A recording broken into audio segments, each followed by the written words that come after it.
Hey everyone. My name is Dillon Rolnick. I'm from Nous Research, and today I'm going to talk to you guys about decentralized AI and some of the history behind model alignment. As we're building ever more powerful AI models and systems, we stand at a fork in the road. But most people can't tell that there is a fork in the road. What they see is a one-lane highway, if they're paying attention, that's headed towards AGI in our lifetimes, brought about by closed source companies, by tech giants like Google, OpenAI, or Anthropic. But there is a fork in the road, and the other path leads towards open source models, open weights, open science. Nous Research is on a mission to take us down that path, and I think it's one of the most important things that you guys in the crowd could work on right now. It might not feel like it's that important to you. ChatGPT is very useful, Claude is very useful. I'm sure it's made you a better programmer, a better employee, maybe a better father, husband, daughter, or wife. But it's crucial, and one of the reasons why it's so crucial is a concept called alignment. You may or may not have heard of alignment.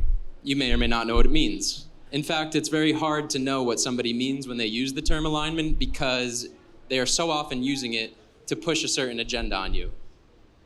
That agenda just happens to often be an anti-open source agenda as well.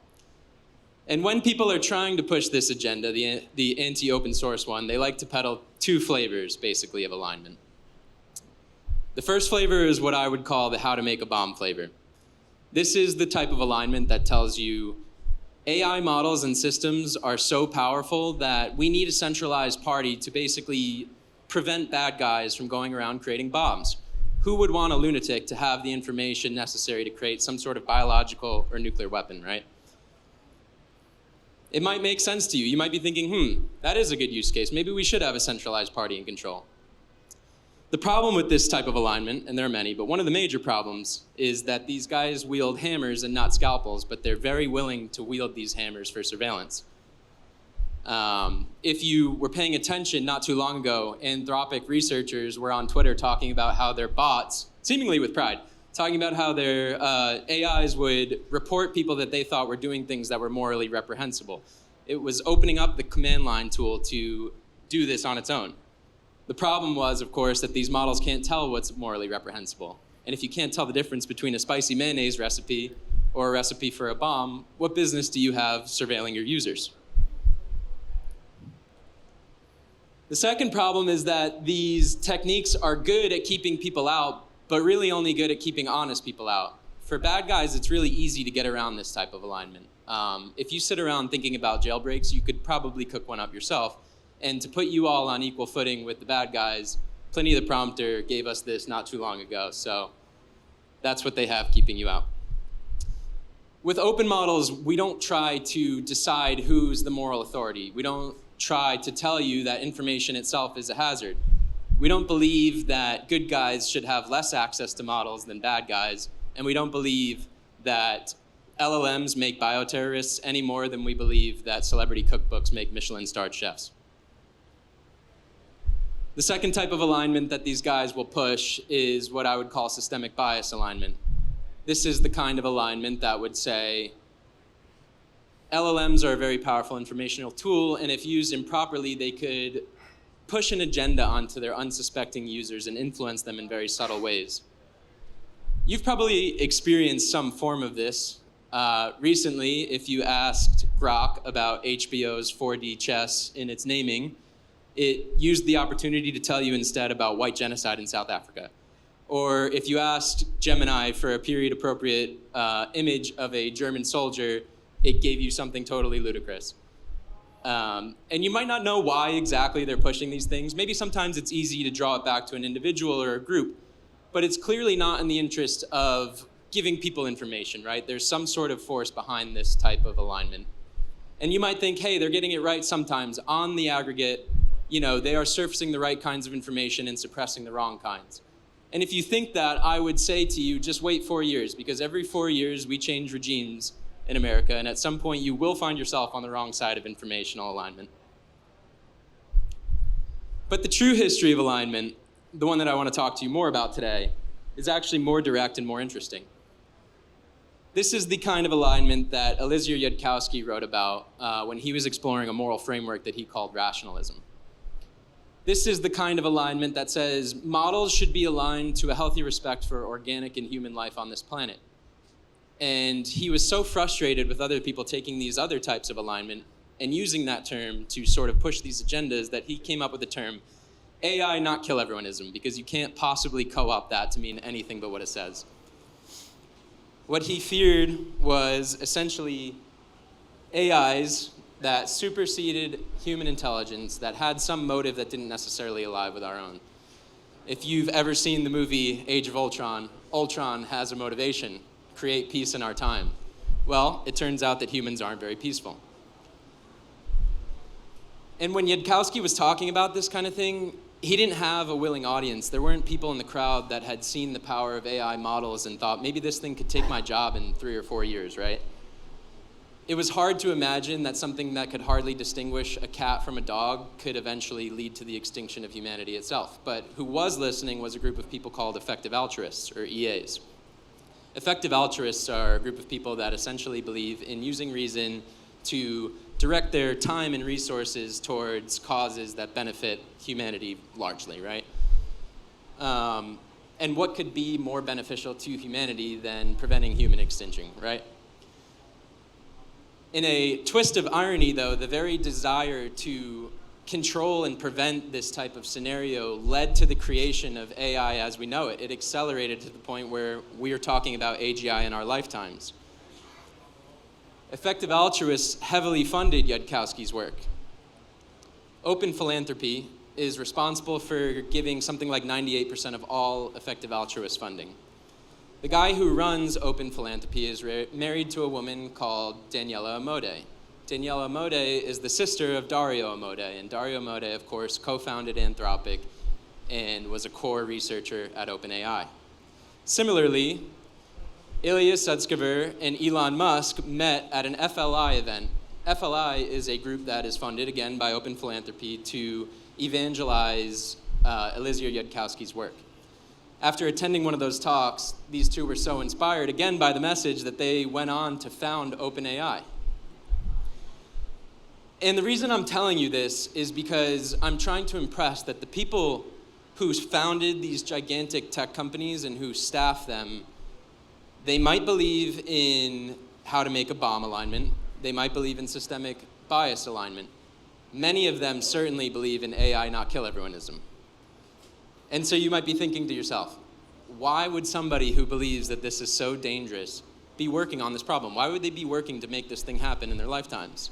And the answer is because they are the intellectual elites. They believe that they can create this thing and they can harness this power, but you can't. They're sort of like Lenin's Communist Vanguard Party. Lenin's Communist Vanguard Party was an admission that in a communist society, somebody does have to rule. And it's sure as shit not going to be the people. And you might be thinking, wow, this is pretty bleak. What can we do? Why would we want a society where this powerful tool is created, manipulated, and used by these centralized parties? Well, I'll tell you, there's only really 2 things we can do. The first thing we can do is stop. We can bomb all the data centers. We can outlaw matrix multiplication, stop teaching calculus in college, and that would solve the problem. That's what Yudkowsky wants, and I will admit that it is a rational thought, but it's not a practical thought. China's not going to stop, the closed labs are not going to stop, and this is not the Akash Do Not Ship conference. So what can we do is we can outrace them. We can accelerate beyond them. Remember, there is a second path. It doesn't look like it, but there is. And there has never been a better time to go down that second path than right now. There's a flourishing group of people working on open systems. Some of you in this room working on open systems to make this happen. We at Nous Research are dedicated to getting us down that second path. In pursuit of that, we created the Psyche Network. The Psyche Network is a pre-training network that right now is training a 40 billion parameter. It's about 500 billion tokens through a truly global distributed run. At Nous, we sat there and we thought about this. We thought, like, open source needs to be able to have base models, right? Because base models are important, and the only way to train base models is to have a bunch of GPUs. And there was a single bottleneck that was keeping all these GPUs in the hands of centralized players. That bottleneck is basically bandwidth. When training a gigantic model, you have thousands of accelerators, GPUs, under the same roof, interconnected to blast terabytes of data back and forth every minute. If you can reduce that, you can solve this problem. So at Nous, we reduced the amount of bandwidth during training by 4,000 times. Now 2 nodes across the globe are as good as 2 nodes in the same room with expensive interconnect. The best part of all of this is that it's all open. There's nodes across the globe, like I said, participating, and each of them has a copy of this model. Furthermore, the model is uploaded to Hugging Face every few hours. If you went on Hugging Face right now or you went on the website, you could download this model, or you could even use it inline on huggingface.com, inference it, see what it's doing. If it's acting strange, if it's deceiving its users, there's 8 billion pairs of eyeballs around the globe that'll be able to identify that. And the best way to expose rot is to shine a spotlight on it. And yes, we have a tool that might let us train some models, but it really doesn't matter unless we are training the best models, right? Like, nobody's going to use AI just because it makes them feel a little bit better. So the good news is reinforcement learning is a technique that's extremely amenable to a distributed setup and to an open source setup. At Nous Research, we also worked on an open source repository called Aptropos, which is basically a tool that lets you build reinforcement learning frameworks. Reinforcement learning is a very old concept in AI training, but one that has recently become popular again as extremely effective. It's basically the idea that you could give an AI a task, and if you can verify whether that task was done correctly or not, you can let the model figure it out for itself, basically, and then train on that over and over again, improving the model.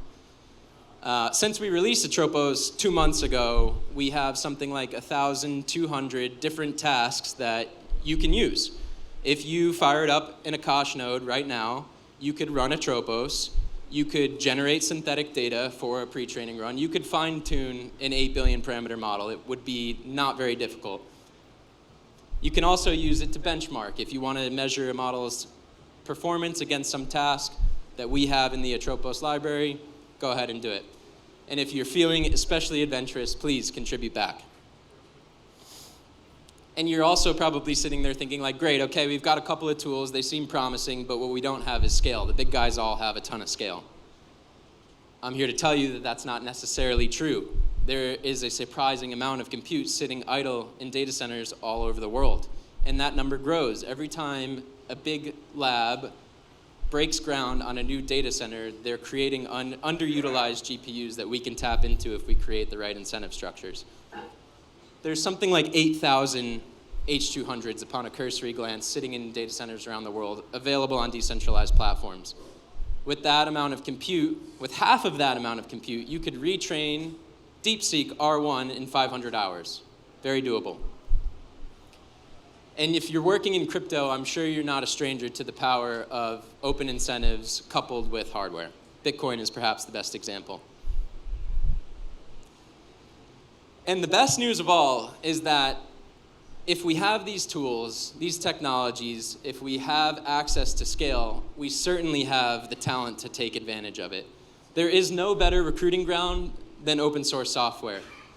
When trying to hire in an HR department for a closed company, you have to do your best. You make a pledge that you're going to take somebody regardless of their pedigree and just hire them on merit alone, but it's not as easy as it sounds. In open source, the work speaks for itself.